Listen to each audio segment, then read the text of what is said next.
Thank you for coming on the show, Rob, and it's great to have you here on. Again, like I said, Tech Chat with Ife is just a platform where we want to help newbies, rookies come into the tech ecosystem, understand what exactly is happening, and then use the stand on the shoulders of giants like yourself to understand how the ecosystem operates, what we should expect in terms of skills, and what people should know in terms of what is necessary for them at this time and age, especially in the fast-paced moving world that we have gotten into right now. Well, really good to be here, If I appreciate the opportunity to come and join you today. All right, thank you so much. Thank you so much. So I'll allow you to introduce yourself. Yeah, I know your name is Rob McCargow. So, do you want to introduce yourself, what you do? Yeah, well, first thing to say, I am a very proud graduate of Newcastle University. It was Nice. quite a few years ago now when I graduated in medical microbiology, so don't try to Oh, wow. test me too much on the technicalities of that degree. Some of it's faded into the distant memory over the years. I had a fantastic 3 years up at Newcastle and have the opportunity now to be a very active part of the alumni in the last few years too, which has been a really good privilege and honour. So I would say that I've had a fairly meandering and unusual career ever since graduating all those years ago. I've worked in sort of human capital, resourcing and recruitment. I've worked I've been an Wow. entrepreneur. I've had a brief foray working in the humanitarian aid sector in Africa. And I would say I'm sort of a latecomer in my career Oh, to wow. being a technologist, actually. So I would probably say I've been in technology for the last 10 years. And Nice.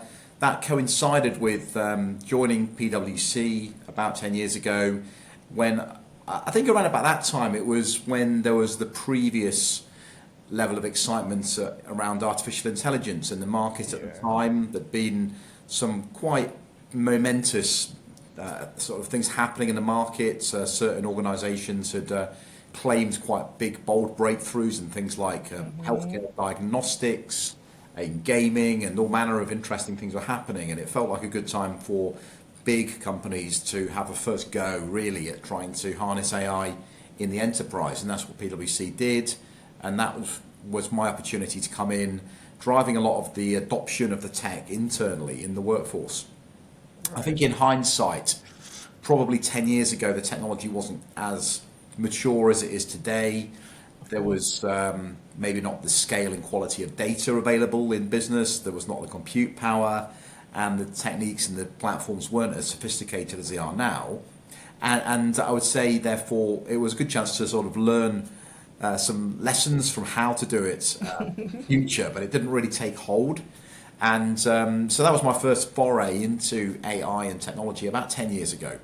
Wow. Over the preceding 10 years, though, I've been one of our leading spokespeople in the market, advising businesses, governments around the world, regulators, other stakeholders on the broader implications of the technology, whether it's the impact on jobs and workforces and skills, whether it's on the regulatory environment, talking about things like ethics and standards of the technology, on impact on business strategy in different sectors. It's a really interesting topic because whilst technology is at the heart of the subject, it's also something that brings in consideration from more or less every part of business, whether it's the Right. geopolitical climate we're in now, which is super interesting around AI, whether it's the macroeconomic implications of the technology, whether it's the human factors. And that was the thing that really got me excited about a career in tech, is that it's not what on the face of it looks like purely about engineering, coding, data science. It increasingly is opening the doors to people from every walk of life to get involved with. And that's absolutely Yeah. something I've found in my 10 years in the field. Great, great. I mean, for myself, I'd say, okay, maybe that 10 years, yeah, I started, I mean, way back, maybe like 15 years trying to do tech and stuff like that. Of course, my journey has always been within tech, no diverse experience across any other workforce of life. So, I mean, basically, I know that you got into PwCF, and then, of course, the whole technology brewing coming up at that time, the momentum and everything. But I mean, over the past 10 years, I mean, the topic is about like redefining the human role. I mean, over the past 10 years, I don't think that there's been so much in terms of, just like you said, in terms of momentums. Of course, there have been scare at different points when the mainframe came in, when something was going to replace the typewriter and stuff like that.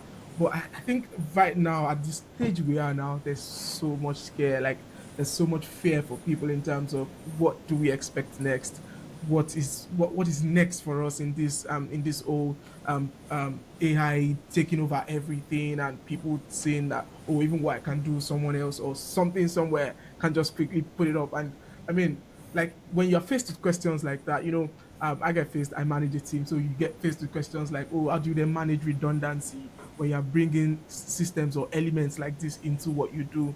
How do you manage? How do you cope in such circumstances?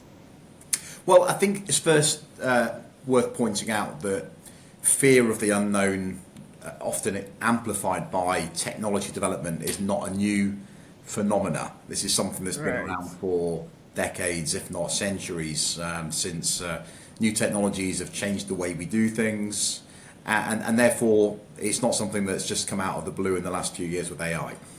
There is a particular sort of flavour of concern and excitement around AI, which is often amplified and popularised in the movies or in social Mm-hmm. media. Of course, we're all well aware of the tropes associated with this, whether it's the sort of dystopia envisaged in things like sci-fi movies and things like the Terminator, whether it's a much more sort of soft and fluffy utopian view about how this is going to solve all of our problems in life. I think that the reason why it's reared its head so powerfully in the last 2 years, I think compared to previous generations, has been the breakthrough of generative AI, which is AI, now two yeah. and a half years into its mainstream cycle. And you can absolutely see that with the I guess as soon as technology, I think, is in your life as a citizen or a consumer, when it's in Mm-hmm. your phone, when the majority of people you meet have at least had a go at using things like ChatGPT, I think that suddenly makes it feel far more real. And one of the things my colleague often talks about is once you've had your sort of AI aha moment, that moment where Mm-hmm. does something that's so incredibly powerful and useful in your world, in your Right. workflow, in your day job, suddenly it opens up the door to possibility and concern. And this is really what we've seen in the last 2 years, which is different to before. When I was talking about this 10 years ago, it was always a hypothetical thing on a slide deck that you had to kind of imagine what the implications might be. But when you can actually give tools to people to play with, that's when things change. So this is Right. really why the level of public engagement on the topic has gone through the roof in the last 2 years.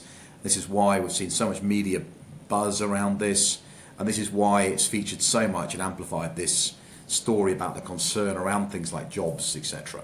I think the other thing to Yeah. say is the speed of development this time is Massive. extraordinary, isn't it? I mean, if you're sitting there as a business leader or a student, whatever, and following the developments on often an hourly or daily basis, the latest model dropping by an AI platform, the latest big announcement by the US or in China or in Europe, it's really moving at a pace of knots.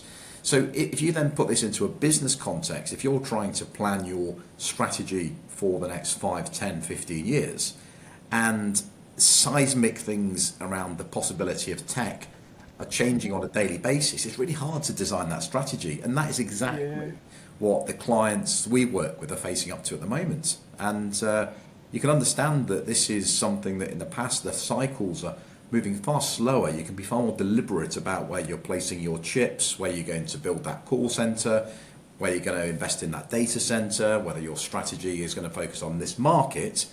And suddenly something comes out of the blue and it's so extraordinarily powerful that it changes Mm-hmm. your worldview. You can see how that's changing the context in which business leaders are operating at the moment.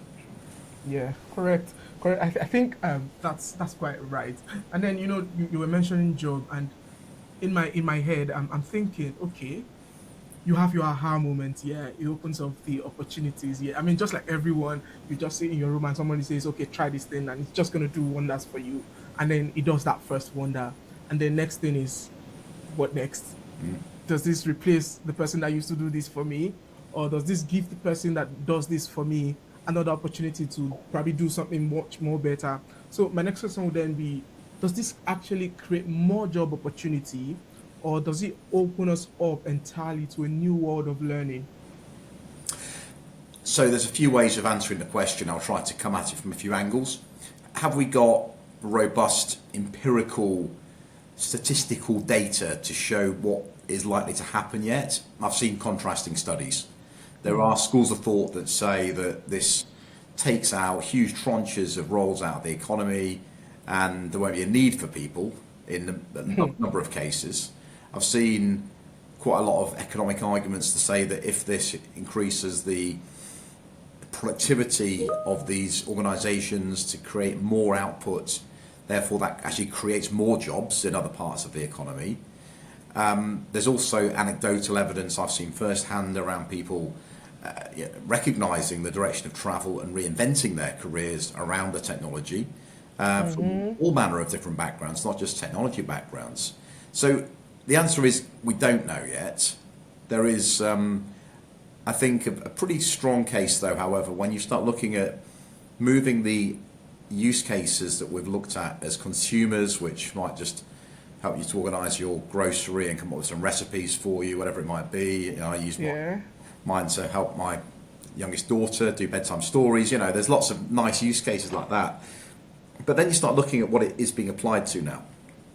Really big, hard, consequential problems in business, in highly regulated environments that require privacy, security, trust, assurance, and are too high risk to entirely automate. This does amplify and sharpen, I strongly believe this, the need for deep expertise from humans. Humans in the loop, humans on the loop, people that can Right. scrutinise and challenge the technology to ensure that it's performing well and in our interests rather than just being let loose to do whatever it wants to do. So in that argument, you could say there's a whole oncoming demand for people with that level of objectivity and scrutiny and challenge, Correct. ability to work with and augment the tools. Yeah, so I think I quite agree with you. I think that was the second point of kind of like reorientating whoever is in charge of that, or people who work in that field where they probably need to relearn or kind of like bring themselves to learn how this works and then how to make the best out of it. However, I'm being like I'm being conscious as well of in these instances where, yeah, not letting it loose to do whatever it wants. It does seem like there's a bit of competitions with the top players, right? Everyone wants to be the one with the best LLM models or whatever models they've got, right? And then how do we then measure? Because if we say, oh, there needs to be some people, maybe regulations, maybe in terms of guidance of how this works, and then of course, especially in our own interest, that is the human now.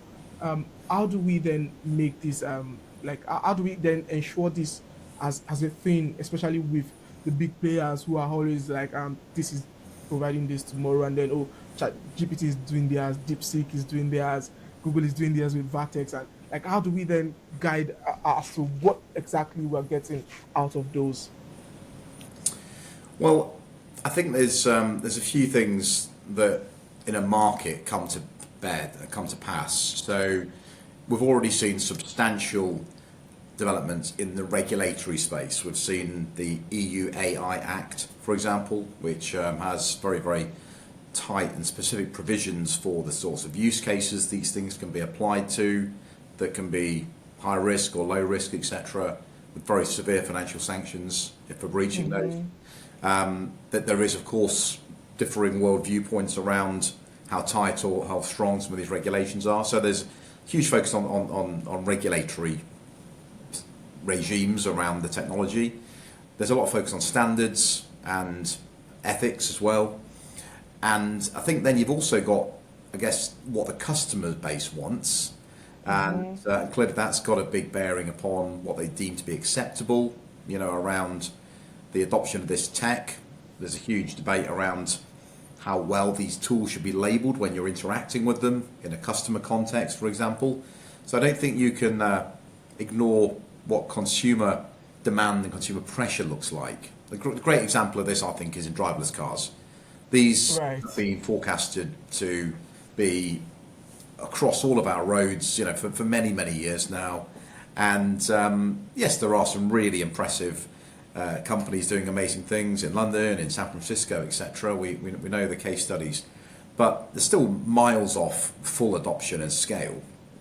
And there's a multitude of factors there. There's sometimes just around the technology itself. Is it mature enough? Is it capable enough? In many cases, it probably is. There is the regulatory environment we discuss as well. But then there's this trust issue, and unless you've won over the citizenship of your locality around this being a good idea, you can have the greatest tech in the world, but if it's not deemed to be appropriate, acceptable, or useful, then it will not find a way of reaching scale. So there's quite a few market factors, I think, that are attached to this. You can understand the platform's desire to move at pace, to have the best model, etc., and that is changing hands on an often daily basis, isn't it, with developments, etc. So I think competition is good for the market rather than just having monopolies. But yeah, I mean, coming back to the human role now, especially with job securities and the lots. So I mean, just off what we've just said in terms of like, competition being good one, but again, I'm having a feeling where some of these companies are designing for final consumers, and then it's taking out the role of people who have this job of, say, software engineer in this case, where someone just wakes up one day. I mean, it's so much on the internet now. If you probably want to go to GoDaddy, just create a website, just buy a domain, and it creates this for you. I mean, no, and you're thinking, what then happens to maybe the web developer in that space? Does the web developer now have to wake up and begin to compete with GoDaddy itself? Do you understand? Like that point, I'm thinking, at what point, or like, what do we then do, or what does people in that field, or in such field, what do they then do? Because I mean, you find out, like, just like you're saying that, okay, bedtime stories and stuff like that. There are people who dedicate their time to write bedtime story books and stuff like that. I mean, and you're wondering what exactly happened to those people. Like myself, I know someone who says, okay, if I'm going to Howdy, for instance, I'll just go on Howdy and say, how do I spend my £50 grocery for the whole house? And then it just brings up the whole list with pricing of what you should buy. And then you're thinking, okay, what then happens to like my reasoning in terms of what I need for the house? I mean, you're really wondering what exactly do we expect in those circumstances. Well, to bring it really close, if I've seen the impact on podcasts, whether it's Notebook LM from Google is amazing. Yeah. What the guys at Synthesia are doing with their avatars at the moment, extraordinary. They're really hitting scale in what they're doing at the moment. So let's just take it back a step. It doesn't feel like there's any sector that is immune to the impact of the tech. Yeah. There's no geography that's immune to it, and therefore there's no role specifically that is going to be not impacted by this. But I always have a little bit of caution when we start trying to forecast the future, because we're one of many, many organisations been attempting to model this for years now. We've had some seminal studies over the last 10 years that have really tried to guesstimate with some accuracy where we're going to be into the 2030s and beyond, etc. Invariably, they're always wrong. There's so many factors that come into the equation with these things. But if you just think about skills in demand, when I was out on stage doing these talks, even maybe as recently as 5 years ago, and you'd be asked these questions about, Rob, what do you think my kids should focus their time on, what they should do? And the go-to answer was, well, it's going to be a technology job, coding, programming, engineering, data, whatever it might be, get involved in that. And in the last year or two, I mean, you can't say that with certainty anymore, can you? Again, no way. Extraordinary what these tools can do now, not just with generative AI, but with agentic AI as well now. The ability to act and operate, these tools as well is extraordinary. So I would say, first of all, any forecast is going to be invariably wrong. I think there's a general direction of travel you can safely forecast, and that direction of travel is everything will change. Depends how fast it will change. And if you're staying still, you will have the change happening to you rather than being in the position where you're controlling the destiny. And I Yeah. know I hear these kind of cliches and tropes so often, and I'm kind of loath to keep repeating it, but I think it is relevant around the fact that AI will not take your job, but the person using AI will be more likely to take your To job take your job. Right. than people Correct. without AI. So I think that's a fair way of summarising it. So what does that come down to? I don't think it comes down to optimizing for specific skills. I think this is much about mindset, around curiosity, around the constant desire in the future and comfort with reinvention, with reskilling, upskilling, and not thinking about careers for life anymore, realizing that you're going to have a succession of micro careers now for decades ahead, rather than one or two or three main chapters of your career journey. So True. a lot of that is agility, a lot of that is those softer skills, rather than putting yourself into a technical cul-de-sac by saying you're all in on this particular type of discipline or over another one. Right, correct. Yeah, so I think that's perfect. And I mean, just next on my list of questions would then be, how then do we measure inefficiencies? You were just saying that, oh, now we all need to probably focus on micro careers, if you get what I mean. Like you're then thinking, oh, maybe, I mean, you're moving with the time, you're moving with how the whole thing is progressing. And then, how then do we deal with inefficiencies? There's this part where people just begin to perch on this, perch on this, perch on this, perch on this. And then in the end, you probably would not get the actual result out of people, or like people who do such a thing. But for someone who probably dedicates themselves to say, okay, this is what I'm focusing on. I mean, I understand the part where for someone who goes full time into developing the technology itself, somebody who goes into learning how to create models, LLM models, and stuff like that, of course, you have longevity in terms of what your career holds for you. But for every other person and who is trying to now use, which is like maybe more like a consumer in terms of using AI, how do we then measure or kind of like guide against inefficiencies where people just dump stuff, pick stuff from the internet and then just dumps it? And then, of course, because it works, we all think that yes, that's right. Well, inefficiencies is an interesting word because you also think about like productivity, you think about ROI, you think about what do you invest the time in, and this is genuinely a big problem in business because your number of options you can point your team towards is almost unlimited. There's Yeah. thousands, if thousands upon different use cases to spend your time on.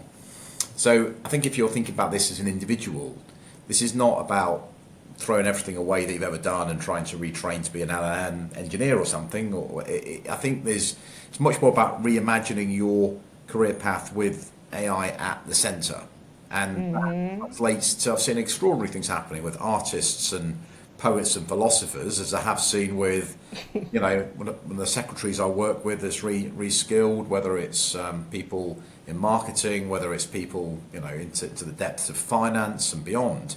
I think it's more about how the technology will show up in your domain of interest and expertise.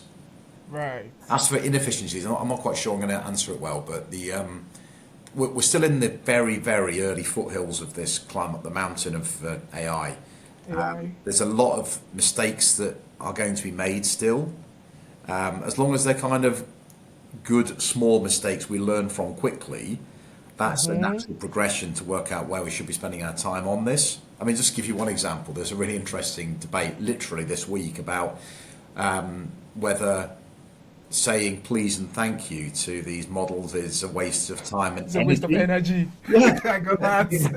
And someone said to me, well, he's going to keep doing it because these systems will remember you in the years to come who's been nice to them. So, or I, something I says did it's see that costing, as well. yeah, some And old, then we all know that that uses up energy yeah, as well. And of course, the person might be correct, but again, just in I case, eh? mean, Yeah, exactly. So I don't know. And I think more importantly though that it's about experimentation. It's about finding those moments in just trying it, and the more we can get people's hands on it to put it to use in their own world, then the better it is. People will find that it's a very hard thing to sort of force people to be trained on. You've got to just get busy with it and have a go at doing it, and find those yeah. little moments in it and put it to use. Yes, sure. Right. Okay. I mean, just before, I think I've got just two more. I mean, one would be just your closing thoughts, and then this one is there any instance or is there any point where we can think of, just like you started off with this Terminator thing, where of course we saw Terminator, and then I think I can't remember the exact other movie where the robot then took over and then was controlling the humans instead. Is there any point where you think, is this a possibility where it then turns over and then they want to start controlling the humans? I mean, just for your own idea about this and what you think. I'm really torn with this, Ife, because I've genuinely had the chance to go to all these conferences. I've met some like incredible professors looking at artificial general intelligence, artificial super intelligence. People like Professor Stuart Russell are just extraordinary, looking at Russell, yeah. the implications of the AI control problem, etc. And there's a real mixed thought process. There's a lot of the AI leaders of the world at the moment saying it could be happening even as soon as next year, Wow. whereas in Wow. the past it was like 40, 50, or never, years away. I haven't really, I'll be honest, sort of let it consume me too much, because I think there's been a lot more in the here and now that we've needed to put our minds to Hmm. around opportunity and risk right now in the moment. So Hmm. there are genuinely some people doing some excellent stuff around AI safety, AI security, the control issue, etc. In my TED talk, I talk about the off switch in AI, which people can go and check out if they find it quite amusing. So I don't know. I'm carefully sceptical, because at the moment I don't see it having a bearing upon the business environment where I spend my time in the next year or few ahead. Hmm. I don't I don't think you can entirely exclude it, and I just Right. hope there's some cleverer people than me working on the problem at the moment On to the manage switch the risk. button, yeah. Right, great. Thank you so much for that. So, I mean, just to allow you close, where I mean, what are your future like what are the thoughts for the future? What do you think it holds for us? How do we harness it? What do you think everyone should be doing now in terms of harnessing it, preparing for, I mean, the micro kind of like career things, like just your closing thoughts on that. Yeah. So if I was to bring to summarise the 10 years in of my sort of last working life, really, into a sentence or two, I'd say I am optimistic. I'm a responsible optimist.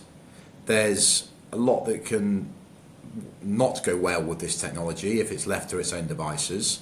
But the upside is absolutely extraordinary in every domain, whether it's in healthcare, whether it's in the climate, whether it's in making businesses better, whether it's in improving your lot in society. I'm a massively enthusiastic person to believe that this is a superpower ready to be harnessed to make a difference. Mm, right. Um, but in order to do that, it won't happen by accident, and it won't happen just by leaving it to technologists alone. It's going to require as many people leaning in to shape it, guide it, and to harness it as possible, to make sure that it's representative of all of our needs across society and business. Right. So this is really the kind of the key thing, is that if you have not necessarily considered a career in tech, because you think you're not the right sort of person skill set wise, the Hmm. game has changed in the last 2 years. The sorts of skills now we require are not exactly the same as we've had before. There'll still be a huge need Correct. for engineers and all those people, I'm sure, for the for the foreseeable. But people that can work with and amplify and being creative around the technology are going to be really important in the years ahead. So I would say now is the perfect time to think of yourself as a technologist of the future, and Wow. it's an inspiring time to get involved. So please lean in. Thank you. Thank you so much, Rob. Thank you for coming on the show. I mean, it's been an exciting time with you. Thank you for sharing all your knowledge so far. And of course, I can't wait to share this to the world again. To be honest, it's been educative. I mean, bringing all those your years of experience into play as well. Thank you so much. And I really appreciate your time. Thank you and bye. Thanks so much, Faye. Thanks. Bye. Bye. Sure. All right, guys. Thank you so much. It was a nice time with Rob. Rob really, really made it clear, if you probably think that you needed to be an engineer before to get into tech to understand what AI is, AI is not taking your job. It is the person that is using AI that's coming to take your job. That's a lesson I've taken from today and would never forget. So, for you out there, in fact, even if you were not in tech, now is the time to get involved, get in, and let's do this together. Thank you and see you next time.